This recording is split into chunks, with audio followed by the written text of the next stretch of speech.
Hello, it's Todd Langford again, founder of Truth Concepts, and I've been working with life insurance numbers for over 30 years. Welcome to video number 2 of the Liftoff Video Workshop series. Now in this video, I'm going to teach you how to figure out the net internal rate of return, or IRR, on whole life insurance.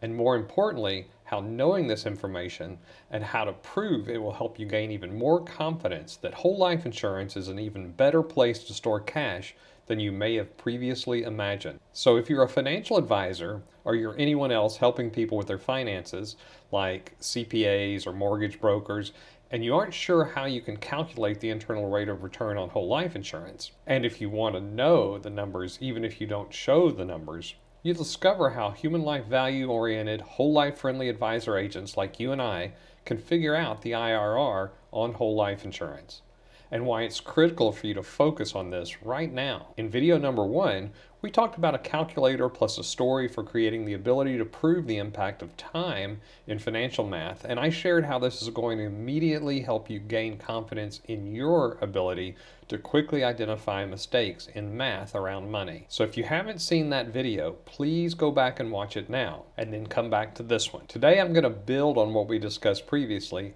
by sharing the number one thing you must master if you want to be able to prove the internal rate of return on whole life insurance. Think of this as your first step towards making this happen. This is an entirely new way of thinking about helping people buy whole life insurance and term insurance up to their human life value. So you'll want to pay close attention. I'm also going to share how to figure out the IRR on any whole life insurance policy. When you know exactly how to do this, you'll know exactly how to address the gap between premium in year 1 and cash value in year 1. The goal is to break you free of feeling like whole life insurance is some secret black box. This way, you'll never have to worry about how to calculate out the true internal rate of return on whole life insurance. This way, you'll never have to worry about how to calculate out the true internal rate of return on whole life insurance. And this means you'll have confidence that whole life insurance is an even better place to store cash. We've got a lot to cover today, so be sure to have your pen and paper ready to take notes as you follow along. Anytime you're trying to figure out the internal rate of return on whole life insurance, it's inevitable you'll hit roadblocks. You might have experienced some of them already. Things like realizing the life insurance industry, unfortunately, focuses on competing against itself. And YouTubers don't know the full story, so they share partial truths on the internet. And even the fact that too many people focus on commissions and short-term results rather than the true impact of this tool. This is all completely misleading, and what you're speaking about is a product that people will own for a lifetime. If any of this sounds familiar, it's totally normal. Here's what I know to be true. If you simply accept this at face value, you'll never figure out a way to tell the whole truth, which takes a chapter or more, around the internal rate of return on whole life insurance. Instead, you'll be stuck with one-sentence gimmicks, which often turn out to be completely misleading. And I know where you're coming from. I get that it feels like some of this is out of your hands. It's frustrating to come up against these things again and again. I've been there myself, and I've seen other human life value-oriented, whole life friendly advisor agents go through the same thing. And it's especially stressful because you know that getting past these challenges are key in helping you prove and communicate the internal rate of return on whole life insurance that will better the lives of your clients for generations. So in this video, I'm going to make it easy for you. I'll help you avoid these usual headaches by showing you the simple steps I follow to figure out the internal rate of return on whole life insurance, which will save you lots of time and money. Before we go any further, it's important I bring to your attention something that often gets overlooked as you begin to see this on a practical level. And ignoring this virtually guarantees you'll have a tough time trying to figure out, prove, and communicate the internal rate of return on whole life insurance. It's easy to think, I can't do it, I can't learn it, it's too confusing, it's too hard to understand, I'm just not that smart.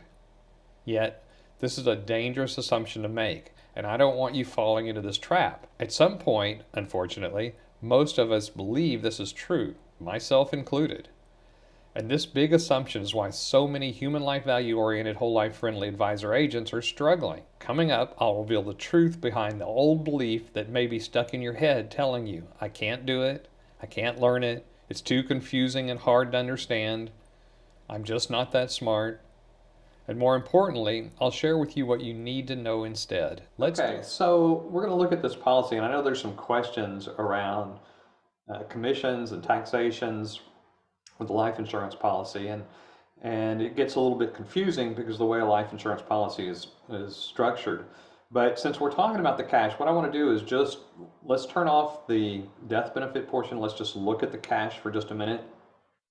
And we can clearly see, like in the first year, there's $44,000 going in, but we only end up with $28,925. So we have a loss. But if we look at the internal rate of return over this life insurance policy over 30 years, we see that it says it's 4.04. Now, internal rate of return is a pretty confusing item. There's not a lot of people that really understand exactly how it works because they're used to thinking about rates of return annually and what's going on. And an internal rate of return is annual, but it is over time. And so I'm trying to break that down and try to help understand how that works. And I think the easiest way is to first look at, all right, if we had the choice of putting money into the life insurance policy or putting it in another account, what would happen if we put it in another account and we earned 4.04% every single year? And we know a life insurance policy doesn't work that way, but down at the bottom, what we see is this would grow to $1,940,085. Again, that's the estimated illustration from the insurance company. So let's look at another account, putting the same dollars and earning 4.04% every single year.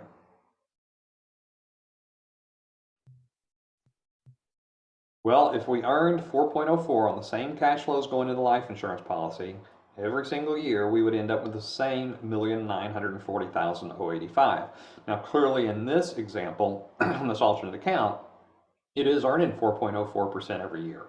The life insurance policy, on the other hand, is earning the equivalent of 4.04% every year. What in the world do I mean by that?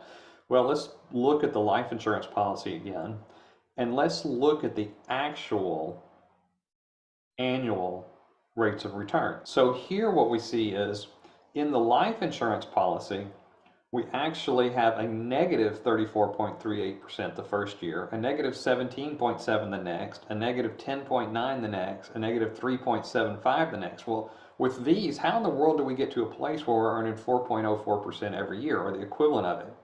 Well, it's because as we move down through this, we can see that we're actually earning from the 11th year down more than 4.04% every single year, so that at the end of this time frame, end of this 30 years, we earn the equivalent of 4.04% every year. Not an average, but an actual, because that's where we end up with the $1,940,000, the same as earning 4.04% every year.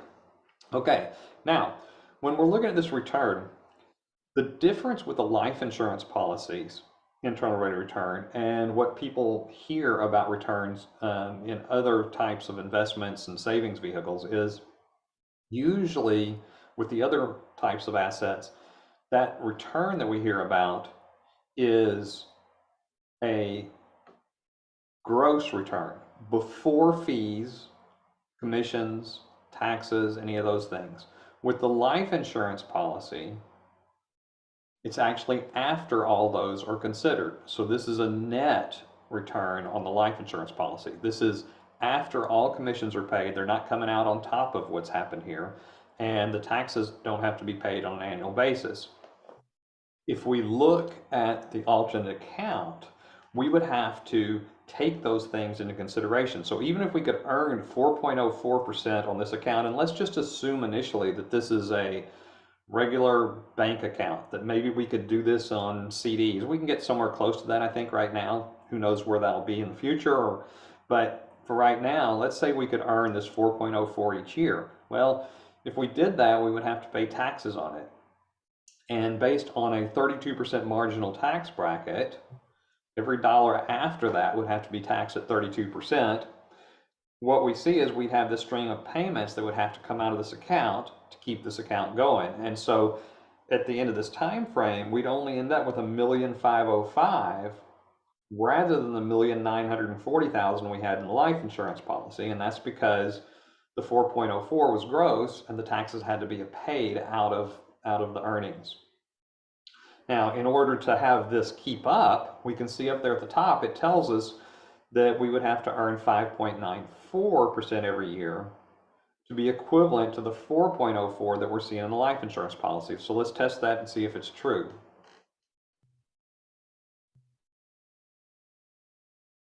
Earning 5.94% every single year, paying the taxes out of the account, at the end of the time frame, we see we would end up with the same $1,940,085.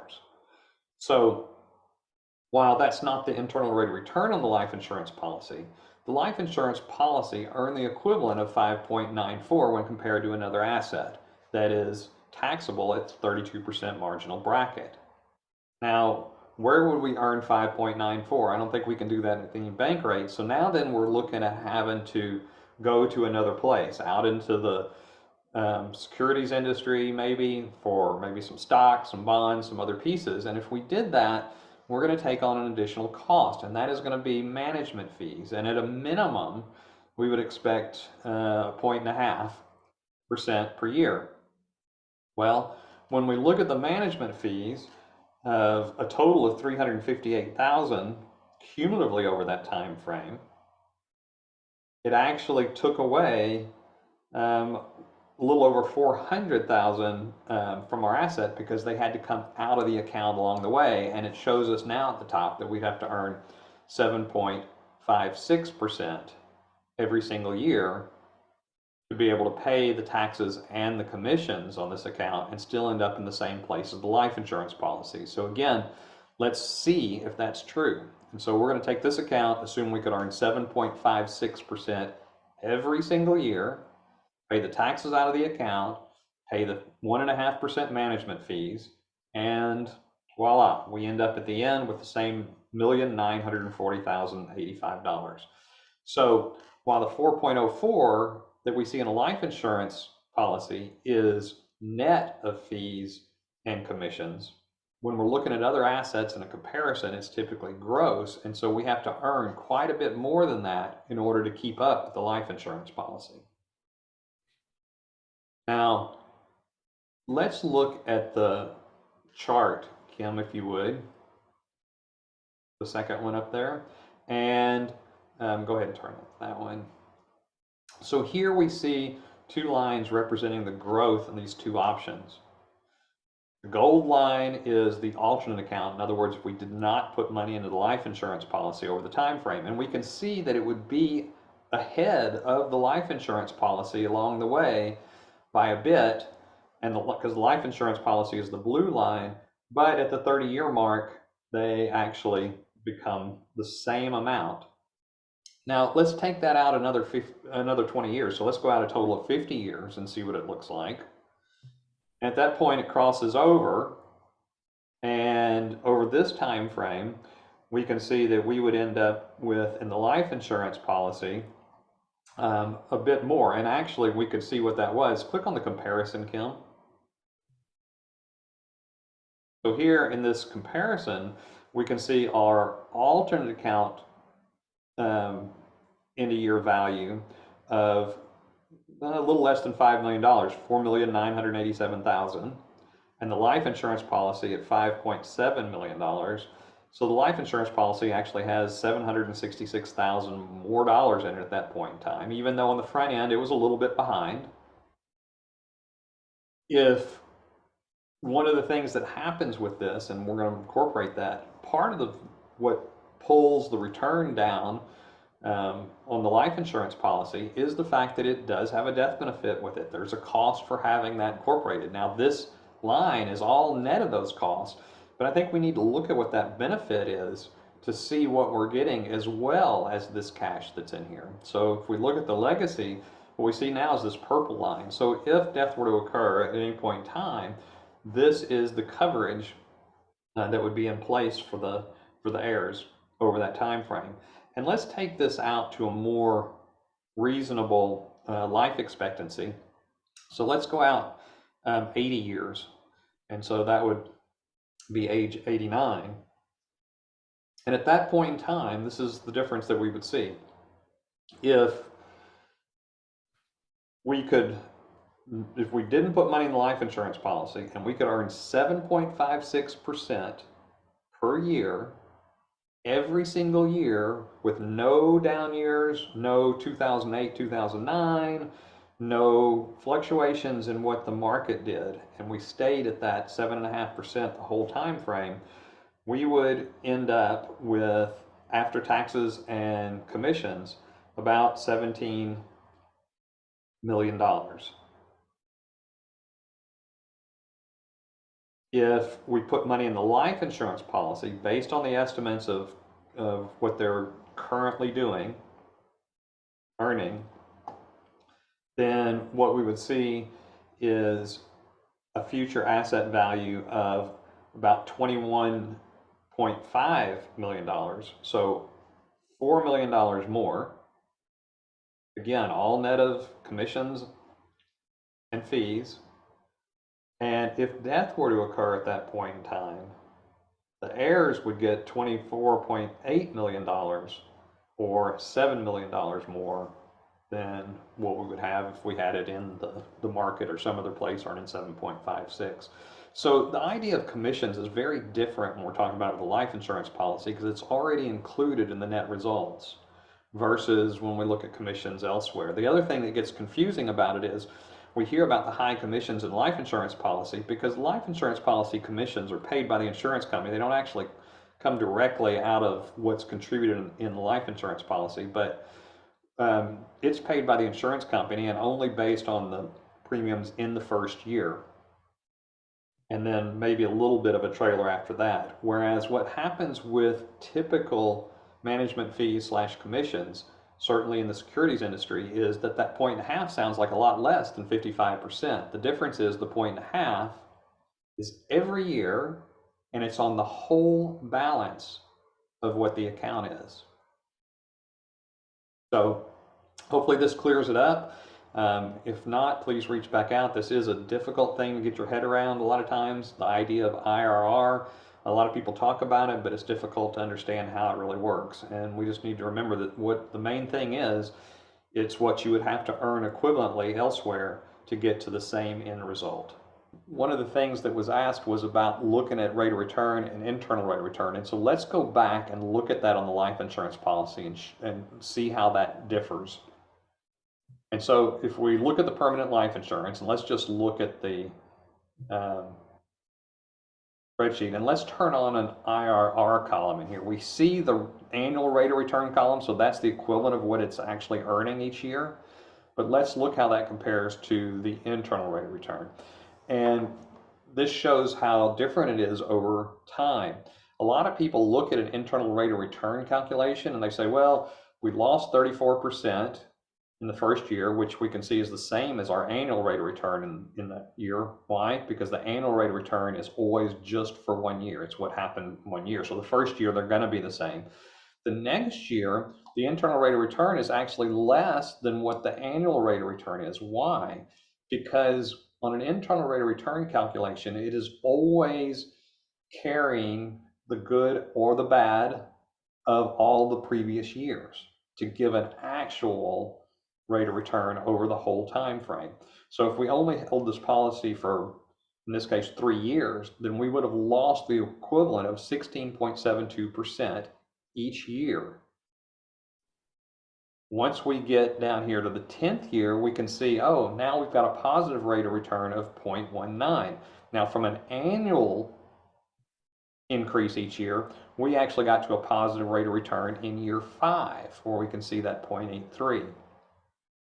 But because all those negative years in the front are actually impacting the return on the life insurance, on the internal rate of return calculation, it takes it here until the 10th year and we see 0.19. But understand, when we hit that 10th year, it doesn't mean at that point we lost 34, we lost 23, we lost 16 on down the line, we finally earned 0.19. What it means is when we hit that 0.19, at that point we earn the equivalent of 0.19 every year, all 10 years up to that point.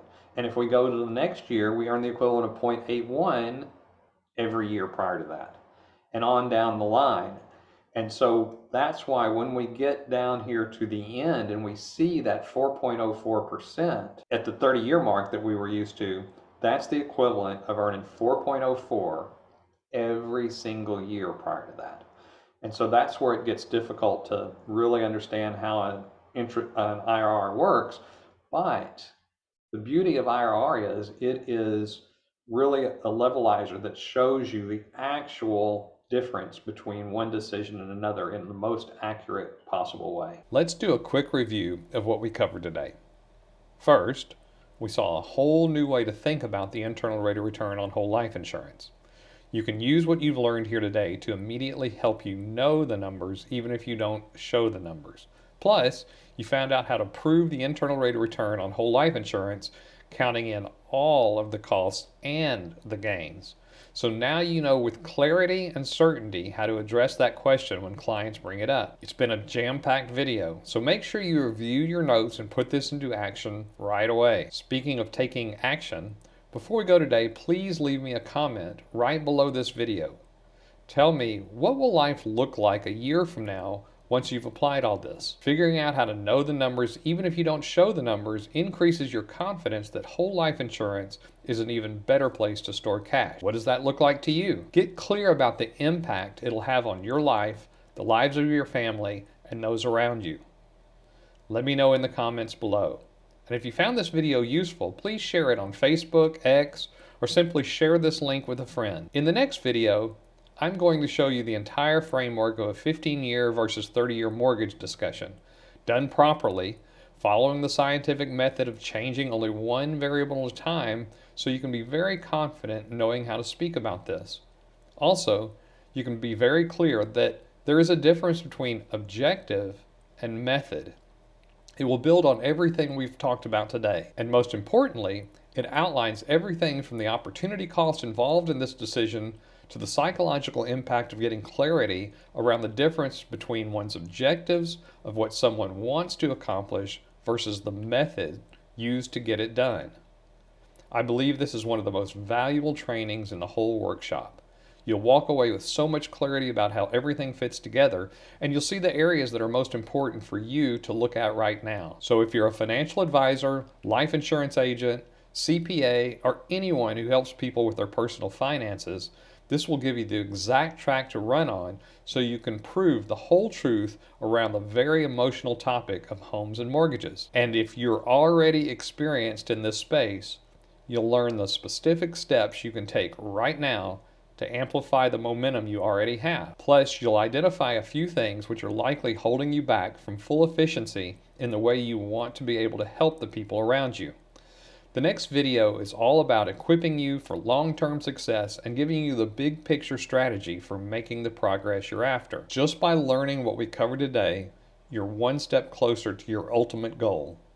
You want to know there is a place where you can look up the answers, and so you and I both know it's so much more than just that, because it means you'll have confidence to speak plainly with your clients and prospects and to be able to prove what you're talking about numerically when necessary. And that's what really matters. So take what you've learned here today and start using it. Maybe you're just in the beginning stages and need to practice, or maybe you can apply it right away. You'll want to take these small steps which will ultimately get you where you want to be. Next up, I'll share the tool which will help you prove that you know what you know. I'm excited just knowing what a difference this will make. I can't wait to see you in the next video.